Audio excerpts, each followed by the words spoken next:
Death race inferno. ये death race movie का third part है। अगर आपने डेथ रेस मूवी के पहले के पार्ट्स नहीं देखे तो उनका लिंक आपको डिस्क्रिप्शन में मिल जाएगा। पहले के 2 पार्ट्स में हमने देखा था कि लूकस अपनी आखिरी रेस जीतने वाला था, तभी उसकी कार में आग लग गई। इस हादसे की वजह से लूकस का पूरा शरीर जल गया, लेकिन फिर भी वार्डन और होस्ट ने आजादी के नाम पर जबरदस्ती लूकस से रेस करवाई और उसे मास्क पहनाकर फ्रैंकेनस्टाइन बना दिया। फ्रैंकेनस्टाइन बनने के बाद लूकस ने सबसे पहले होस्ट को मारा और अपने बाकी दुश्मनों को भी मरवा दिया। अब लूकस यानी फ्रैंकेनस्टाइन 4 रेस जीत चुका है और अगर उसने 1 रेस और जीत ली तो उसे आजादी मिल जाएगी। कहानी की शुरुआत में हमें पता चलता है कि फ्रैंकेनस्टाइन बहुत पॉपुलर हो चुका है, दुनिया भर में लोग उसे जानते हैं और इसी वजह से डेथ रेस खेल भी बहुत फेमस हो चुका है। इसके बाद नाइल्स नाम के एक शख्स को दिखाया जाता है जो डेथ रेस की पॉपुलैरिटी और उससे होने वाले फायदे को देखकर अब टर्मिनल आइलैंड जेल को खरीदना चाहता है ताकि वो अपने तरीके से इस गेम को चलाए। नाइल्स जेल के वार्डन से बात करता है और उसे जेल उसके हवाले करने पर मजबूर कर देता है। हालांकि वार्डन को टर्मिनल जेल बेचना नहीं था। नाइल्स कहता है कि अब डेथ रेस मेरी तरीके से चलाई जाएगी, मुझे पता है कि इस गेम को कैसे बड़ा करना है। मैं कैदियों को लेकर अफ्रीका जाऊंगा जहां उन लोगों के बीच डेथ रेस होगी। वार्डन कहता है कि तुम फ्रैंकेनस्टाइन को भूल रहे हो, तुम्हें उसे आजाद करना होगा। वो पहले 4 रेस जीत चुका है और अगली रेस के बाद वो आजाद हो जाएगा और जैसे वो आजाद होगा शो की टीआरपी नीचे गिर जाएगी और अगर तुमने उसे आजाद नहीं किया तो ऑडियंस निराश हो जाएगी क्योंकि हमने लाइव ब्रॉडकास्ट पर सभी के सामने आजादी देने का वादा किया था। इसके बाद वार्डन फ्रैंकेनस्टाइन के पास आता है और उसे बताता है कि मैं अब इस जेल का मालिक नहीं हूँ और अब शायद तुम्हारा रेस जीतना नामुमकिन है और अगर तुम जीत भी गए तो तुम यहाँ से निकल नहीं पाओगे। अगले दिन नाइल्स जो कि यहाँ का नया मालिक है वो फ्रैंकेनस्टाइन से मिलता है। वो उसे कहता है कि पूरी दुनिया तुम्हें हमेशा रेस में देखना चाहती है। फ्रैंकेनस्टाइन कहता है कि एक और रेस और फिर मैं यहाँ से आजाद हो जाऊंगा। नाइल्स कहता है कि ये नामुमकिन है, अगर तुम रेस जीते तो मैं तुम्हें मार दूंगा और अगर तुम रेस हारे तो मैं तुम्हें जिंदा रखूंगा। इसके बाद नाइल्स इन सभी को लेकर अफ्रीका पहुंच जाता है। वहां पहुंचते ही कुछ कैदी इन पर हमला कर देते हैं। इसी लड़ाई के बीच फ्रैंकेनस्टाइन का मास्क नीचे गिर जाता है और उसके साथी उसे देख लेते हैं। कैटरीना को और उसके साथियों को बहुत गुस्सा आता है क्योंकि फ्रैंकेनस्टाइन ने यानी लूकस ने उन सब से अपने जिंदा होने की बात को छुपाया। अब रेस शुरू होने से पहले सभी ड्राइवर्स और नेविगेटर के पीछे एक ट्रैकिंग डिवाइस लगाया जाता है ताकि वो यहाँ से भागने की कोशिश ना करे। गाड़ी में बैठने के बाद लूकस कैटरीना से बात करने की कोशिश करता है पर वो उससे बिल्कुल बात नहीं करती। इसके बाद होस्ट रेस शुरू करने के लिए काउंटडाउन स्टार्ट करता है और तभी एक ड्राइवर अपनी गाड़ी स्टार्ट कर देता है। वो यहाँ से भागने की कोशिश कर रहा है। उसी समय नाइल्स ये देख लेता है। वो उस ड्राइवर को खत्म करने के लिए एक मिसाइल लॉन्च करता है। ट्रैकर की मदद से मिसाइल उस ड्राइवर की गाड़ी तक पहुंच जाती है और गाड़ी के साथ ड्राइवर और नेविगेटर दोनों खत्म हो जाते हैं। अब रेस शुरू होती है जहां पर इन्हें हथियार मिलते हैं। ये एक दूसरे पर हमला करते हैं। एक ड्राइवर की गाड़ी पलट जाती है, वो भागने की कोशिश करता है पर होस्ट ट्रैकर की डिवाइस से उसे भी खत्म कर देता है। रेस खत्म होने के बाद फ्रैंकेनस्टाइन दूसरे स्थान पर आता है। अब ये लोग जेल में वापस आ जाते हैं जहां पर फ्रैंकेनस्टाइन के ऊपर एक कैदी हमला करता है पर फ्रैंकेनस्टाइन का दोस्त गोल्डबर्ग बीच में आकर उसे बचा लेता है। गोल्डबर्ग को चोट लग जाती है इसलिए उसे हॉस्पिटल ले जाया जाता है। अगले दिन रेस से पहले फ्रैंकेनस्टाइन अपने साथियों के पास आता है, उन्हें सारी सच्चाई बताता है और उन सब से माफी मांगता है। सारी सच्चाई जानने के बाद उसके साथी और कैटरीना भी उसे माफ कर देते हैं। लूकस और कैटरीना के बीच फिर से दोस्ती हो जाती है, वो एक दूसरे के करीब आ जाते हैं। अब रेस शुरू हो जाती है, सब एक दूसरे पर हमला कर रहे हैं, सब एक दूसरे को खत्म करना चाहते हैं। इसलिए फ्रैंकेनस्टाइन प्लान के मुताबिक वहाँ के जो गाँव वाले होते हैं उन पर हमला कर देता है। दरअसल इनकी गाड़ियां गाँव के बीचों बीच से जा रही होती है। गाँव के जो लोग होते हैं वो भी अपनी गाड़ियां लेकर इनका पीछा करने लगते हैं और वो फ्रैंकेनस्टाइन के साथ साथ सभी लोगों पर हमला कर देते हैं। अभी सभी फिनिशिंग लाइन तक पहुंचने ही वाले होते हैं कि उसी समय गोल्डबर्ग के पास एक बॉम्ब फेंक दिया जाता है। वहां एक बहुत बड़ा ब्लास्ट होता है। इस ब्लास्ट में फ्रैंकेनस्टाइन का असिस्टेंट बच जाता है और गोल्डबर्ग की मौत हो जाती है। ये देखकर फ्रैंकेनस्टाइन फिनिशिंग लाइन तक नहीं जाता, वो अपना मास्क पहनकर फौरन गोल्डबर्ग के पास आता है। उसकी मौत से सभी बहुत दुखी है। उसी रात नाइल्स फ्रैंकेनस्टाइन के पास आता है और उसे कहता है कि कल रेस का आखिरी दिन है और अगर तुम रेस जीत गए तो मैं तुम्हें मार दूंगा। वही होस्ट को पता चल जाता है कि उसे रिप्लेस करने वाले हैं। इस बात को लेकर उन दोनों के बीच में बहस हो जाती है। नाइल्स होस्ट को धमकी देता है। अब अगले दिन रेस शुरू हो जाती है। ये रेस का फाइनल दिन है और सभी इस रेस को जीतना चाहते हैं। रेस में फ्रैंकेनस्टाइन सबसे आगे होता है। ये देखकर नाइल्स को गुस्सा आता है और वो अपने आदमियों को उस पर मिसाइल लॉन्च करने को कहता है। होस्ट उसे समझाने की कोशिश करती है कि अगर तुमने बेवजह फ्रैंकेनस्टाइन को खत्म कर दिया तो ये गेम खत्म हो जाएगी, पर नाइल्स उसकी बात नहीं मानता। होस्ट गुस्से में बाहर आती है और किसी को कॉल करती है और कहती है कि तुमने सही कहा था, उसने मुझे धोखा दिया है, अब मैं क्या करूं। वहीं फ्रैंकेनस्टाइन का असिस्टेंट उसे बता देता है कि नाइल्स ने तुम्हें मारने के लिए मिसाइल लॉन्च कर दी है। वो कहता है कि 14K से मैं बात करना चाहता हूँ। लूकस 14K से बात करता है और जैसे मिसाइल उसके पास आने वाली होती है तभी 14K अपनी गाड़ी लेकर उसके सामने आ जाता है। ऐसा करने से मिसाइल ट्रैकर तक नहीं पहुंच पाती, एक पहाड़ से टकरा जाती है। अब ये लोग फिनिशिंग लाइन तक पहुंचने वाले होते हैं लेकिन फ्रैंकेनस्टाइन अपनी गाड़ी मोड़ लेता है और 14K जीत जाता है। फ्रैंकेनस्टाइन अपनी गाड़ी लेकर जेल के अंदर चला जाता है और कंट्रोल रूम में जाकर नाइल्स पर गाड़ी चढ़ा देता है। इसके बाद एक बहुत बड़ा धमाका होता है। रात में होस्ट रिपोर्टर्स को जवाब देती है और बताती है कि ब्लास्ट के दौरान नाइल्स की और कैटरीना की मौत हो गई, पर फ्रैंकेनस्टाइन जिंदा है लेकिन उसकी हालत बहुत खराब है। ऐसे कुछ समय बीत जाता है और हमें हॉस्पिटल में एक जले हुए आदमी को दिखाया जाता है। लिस्ट उसे देखकर सीनियर्स को बताता है कि ये फ्रैंकेनस्टाइन है, लेकिन ये आदमी नाइल्स होता है। वो जोर जोर से चिल्लाकर बताता है कि मैं फ्रैंकेनस्टाइन नहीं हूँ, मैं नाइल्स हूँ, पर उसकी बात का कोई भी यकीन नहीं करता।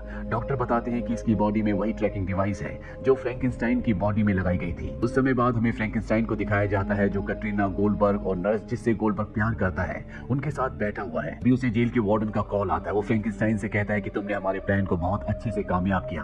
अब हमें उन लोगों की प्लानिंग का पता चलता है कि फ्रैंकेनस्टाइन पहले से ही वार्डन के साथ मिला हुआ था और यही बात फ्रैंकेनस्टाइन ने अपने साथियों को बता दी थी। गोल्डबर्ग की मौत सिर्फ एक दिखावा था। अंत में होस्ट भी उनके साथ मिल जाती है क्योंकि नाइल्स ने उसे भी धोखा दिया था।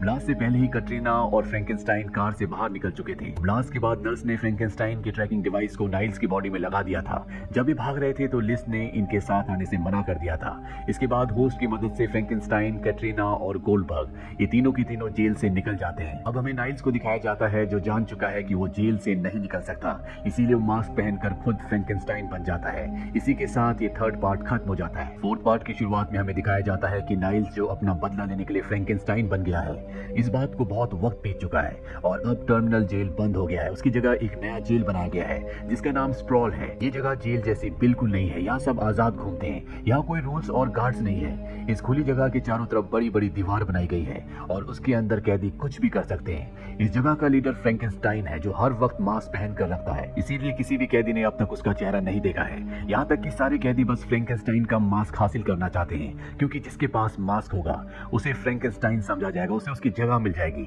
स्प्रॉल के अंदर जो डेथ रेस होती है वो भी इसी मास्क को हासिल करने के लिए की जाती है। सभी मैचेस को जेल के अंदर से ही लाइव ब्रॉडकास्ट किया जाता है। ब्रॉडकास्ट का काम लिस्ट करता है क्योंकि बाहर का कोई भी आदमी जेल के अंदर नहीं आ सकता, यहाँ तक कि वार्डन भी नहीं। इसीलिए वार्डन फ्रैंकेनस्टाइन को मारना चाहता है। उसने उसे मारने की कई बार कोशिश की पर इसमें उसे कामयाबी नहीं मिली। वे प्लेन से बहुत सारे कैदियों को स्प्रॉल जेल में लाया जाता है। यहाँ एक आदमी सारे कैदियों को बताता है कि स्प्रॉल जेल में कोई भी रूल्स और रेगुलेशंस नहीं है। यहाँ कोई भी कभी भी किसी को भी मार सकता है, इसीलिए सबको चौकन्ना रहना होगा। और एक बात और याद रखना, इस जेल से कभी कोई बाहर नहीं निकल सकता। इसके बाद वो सभी को सिल्वर कॉइन देता है और फिर स्प्रॉल जेल में छोड़कर वहां से निकल जाता है। ये कॉइन जिसके पास होगा उसे जेल में कुछ खास जगहों पर जाने का मौका मिलेगा। सभी जैसे ही बाहर आते हैं यहाँ बहुत सारे कैदी आ जाते हैं। इनमें से एक आदमी सभी से उस कॉइन को मांगता है। ये लोग उसे कॉइन नहीं देते। इनमें से रोज नाम की एक लड़की उस आदमी पर हमला कर देती है पर वो रोज को मारने लगता है। तभी वहीं खड़ा एक आदमी उन पर हमला कर देता है। देखते देखते वो सभी को मारकर बेहोश कर देता है और रोज को बचा लेता है। इस आदमी का नाम होता है कॉनर। रोज कॉनर से कहती है कि तुमने मेरी जान बचाई है, तुम्हारे ऊपर मेरा कर्ज है। ये कहकर रोज वहां से चली जाती है। कॉनर भी अपने रास्ते निकल जाता है। तभी कॉनर के पास कुछ लड़कियां आती है। कार में से बिक्सी नाम की एक लड़की बाहर आती है और वो उसे कहती है कि मैं तुम्हें लिफ्ट देना चाहती हूँ। कॉनर भी उसके साथ चला जाता है। बिक्सी उसे एक पब में लेकर आती है। फ्रैंकेनस्टाइन भी वहां पर होता है जिसे उसके आदमी बताते हैं कि किसी ने उन सब पर हमला करके उन्हें बेहोश कर दिया था। तभी फ्रैंकेनस्टाइन के आदमी कॉनर को देखते हैं और वो उससे बदला लेने के लिए उसके पास जाते हैं पर कॉनर उन्हें भी मार गिराता है। ये देखकर फ्रैंकेनस्टाइन उसके पास आता है। वो उसे कहता है कि मेरे आदमियों ने बताया तुमने उन पर हमला किया। कॉनर कहता है तुम्हारे आदमियों ने पहले मुझ पर हमला किया था, मैंने बस अपने आप को डिफेंस किया है। फ्रैंकेनस्टाइन कहता है कि ये मेरा शहर है, तुम संभल कर रहना। फ्रैंकेनस्टाइन के जाने के बाद कॉनर बारटेंडर से बात करता है। बारटेंडर कहती है कि तुम बहुत अलग हो। आज तक मैंने किसी को भी फ्रैंकेनस्टाइन से इस तरह से बात करते हुए नहीं देखा। उन दोनों के बीच में दोस्ती हो जाती है। तभी कॉनर वहां बॉब से मिलता है। वो उसे कहता है कि मैं डेथ रेस में हिस्सा लेना चाहता हूँ। बॉब बताता है कि उस रेस में हिस्सा लेने के लिए पहले तुम्हें उन लोगों से कंपटीशन करना होगा जो डेथ रेस में हिस्सा लेना चाहते हैं। अगर तुम जीत गए तो तुम्हें एक चाबी मिलेगी और फिर डेथ रेस में शामिल किया जाएगा। बॉब कॉनर को एक इलीगल बाइक रेसिंग में ले आता है। इस रेसिंग को ब्रॉडकास्ट नहीं किया जाता। इस कंपटीशन में जो जीतेगा उसे डेथ रेस में शामिल किया जाएगा। इस रेस में रोज ने भी हिस्सा लिया होता है। देखते देखते वो सभी को मार देती है और रेस जीत जाती है। अभी कॉनर के पास बारटेंडर आती है और कॉनर उसके साथ उसके घर आ जाता है। दोनों साथ रात बिताते हैं। अब अगले दिन कॉनर लिस्ट के पास पहुंचता है। लिस्ट उसे बताता है कि आज रात लास्ट मैच होने वाला है, अगर तुम उसमें जीत गए तो तुम्हें डेथ रेस में शामिल कर लिया जाएगा। कॉनर मैच में हिस्सा लेता है। वो सभी को मारते हुए चाबी हासिल कर लेता है। तभी उसे पता चलता है कि चाबी हासिल करने के बाद उसे बूचर से लड़ना होगा। बूचर बहुत ही खतरनाक है। बूचर उसके हथियार से कॉनर पर हमला कर देता है पर कॉनर भी उससे लड़ता है और बहुत मुश्किलों के बाद कॉनर आखिरकार उसे फाइट में हरा देता है। ये देखकर सभी बहुत खुश हो जाते हैं। फ्रैंकेनस्टाइन भी कॉनर से बहुत प्रभावित होता है क्योंकि पहली बार किसी ने बुचर को हराया था। अगली सुबह कॉनर बॉब के पास जाता है। बॉब कॉनर को उसकी कार दिखाता है जिससे वो रेस लड़ेगा। उसी समय वहाँ पर बिक्सी अपने दोस्तों के साथ आती है।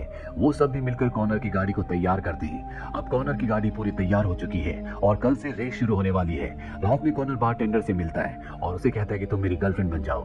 वो भी मान जाती है। अगली सुबह जैसे कॉनर उठता है तो वो देखता है कि फ्रैंकेनस्टाइन बहुत से लोगों को लेकर यहाँ आ रहा है। फ्रैंकेनस्टाइन को देखकर बाकी कैदी भी वहाँ पर जमा हो जाते हैं। फ्रैंकेनस्टाइन सभी को बताता है कि कॉनर एक स्पेशल ऑफिसर है जिसे यहाँ मुझे मारने के लिए भेजा गया है। मुझे मारने के बाद गवर्नमेंट इस जगह को अपने कंट्रोल में ले लेगी और सारे कैदियों को गुलामों की तरह रखेगी। ये सुनने के बाद सभी कैदी बहुत गुस्सा हो जाते हैं। वो सभी कॉनर को खत्म कर देना चाहते हैं। फ्रैंकेनस्टाइन सभी से कहता है कि कॉनर डेथ रेस में हिस्सा लेगा और अगर वो जीत गया तो ये सब उसका होगा, पर इस रेस को जीतना इतना आसान नहीं है।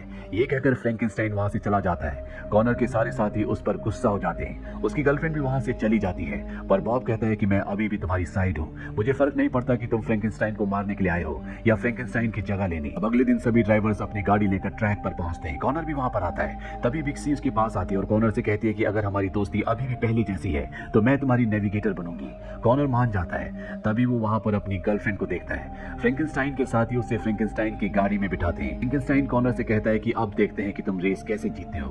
फ्रैंकेनस्टाइन कॉनर की गर्लफ्रेंड को इस्तेमाल कर रहा है। थोड़ी देर में ये रेस शुरू हो जाती है। सभी की नजर कॉनर पर होती है। सभी उसे मारना चाहते हैं। वो लोग उस पर हमला करते हैं, पर कॉनर भी उन पर हमला करके उन्हें जवाब देता है। देखते देखते इस रेस में बहुत लोग मारे जाते हैं, पर एक के बाद एक सभी कॉनर पर ही हमला कर रहे होते हैं। खत्म करने में कॉनर का बहुत वक्त बर्बाद हो जाता है। इसका फायदा उठाकर फ्रैंकेनस्टाइन सबसे आगे निकल जाता है। तभी बॉब कॉनर को बताता है कि ऐसे तो तुम रेस नहीं जीत पाओगी क्योंकि तुम बहुत पीछे हो। वो उसे दूसरे रास्ते से जाने को कहता है, पर वहां उसे एक पुल को पार करना होगा। कॉनर इसके लिए मान जाता है और देखते देखते वो उस पुल को भी पार कर लेता है। देखकर सभी हैरान हो जाते हैं। अब कॉनर फिर से अपनी गाड़ी की स्पीड बढ़ाता है और फ्रैंकेनस्टाइन के पीछे जाने लगता है, पर अचानक उसकी गाड़ी बंद पड़ जाती है। कॉनर देखता है तो उसकी कार का फ्यूल खत्म हो गया होता है। फ्रैंकेनस्टाइन देखता है कॉनर की कार रुक चुकी है, इसीलिए वो अपनी कार भी रोक देता है। कॉनर को खत्म करने के लिए अपनी कार से उसी की तरफ बढ़ता है। तभी रोज आकर उसे अपनी कार से टक्कर मारती है। फ्रैंकेनस्टाइन बेहोश हो जाता है। रोज अपनी कार से निकलकर फ्रैंकेनस्टाइन को गोली मार देती है। वहीं उसकी मौत हो जाती है। रोज कहती है, तुम्हें क्या लगा था, सरकार ने सिर्फ तुम्हें यहाँ पर भेजा था, उन्होंने मुझे भी यहाँ पर फ्रैंकेनस्टाइन को खत्म करने के लिए भेजा था। हमने फ्रैंकेनस्टाइन को खत्म कर दिया और अब हमें यहाँ से चलना चाहिए। तभी वहाँ पर हेलीकॉप्टर आता है। रोज हेलीकॉप्टर में चढ़ जाती है, पर कॉनर कुछ सोच रहा होता है। तभी बॉब उससे कहता है कि तुम्हारे पास बहुत अच्छा मौका है, मास्क पहनो और फ्रैंकेनस्टाइन बन जाओ। यहाँ पर सभी फ्रैंकेनस्टाइन के कहने पर चलते हैं। कॉनर भी सोचता है इन दीवारों के बाहर उसके पास कुछ नहीं है और यहाँ पर उसे सब कुछ मिल सकता है। बॉब लाइव ब्रॉडकास्ट रुकवा देता है और कॉनर फ्रैंकेनस्टाइन के कपड़े और मास्क पहनकर खुद फ्रैंकेनस्टाइन बन जाता है। कॉनर जो यहाँ पर इस जेल को बंद करवाने के लिए आया था, जो फ्रैंकेनस्टाइन को मारने के लिए आया था, अब वो खुद फ्रैंकेनस्टाइन बन चुका है। यानी कि ये जेल अब जैसी चल रही थी वैसी चलेगी और इस जेल को रूल करेगा फ्रैंकेनस्टाइन। इसी के साथ ये फिल्म की कहानी यहीं पर खत्म हो जाती है।